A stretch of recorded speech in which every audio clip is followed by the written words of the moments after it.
you right up the right there, please. Thank you. Fancy. But eventually they did get all that riffraff out of here, and then Key West was able to go by leaps and bounds. By 1828, Key West was a boom town. It was incorporated. This is while people were starting to settle out west, and there weren't any railroads yet, and very few good roads. So the bulk of cargo being shipped to the interior of the country was going by sea.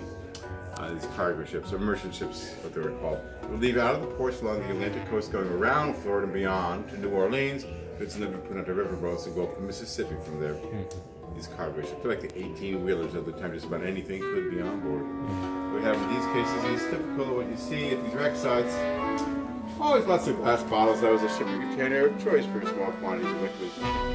The variations in color are caused by impurities in the sand they used to make the vessel. They didn't care too much what the bottles looked like, as long as they didn't leak. These two cases, now these are from a particular wreck, a ship called the Untitled, sank in 1856, about 15 miles east of here at 5 fathoms of water. Again, typical. But the Isaac Allerton had the distinction of being the highest award to the record of all these salvage cases during this period, chiefly because she was carrying, of all things, a load of Italian marble.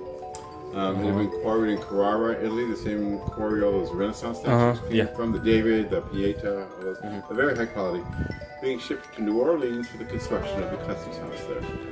I don't know if you noticed outside, we have a 1-ton slab of this marble, and a few more pieces here.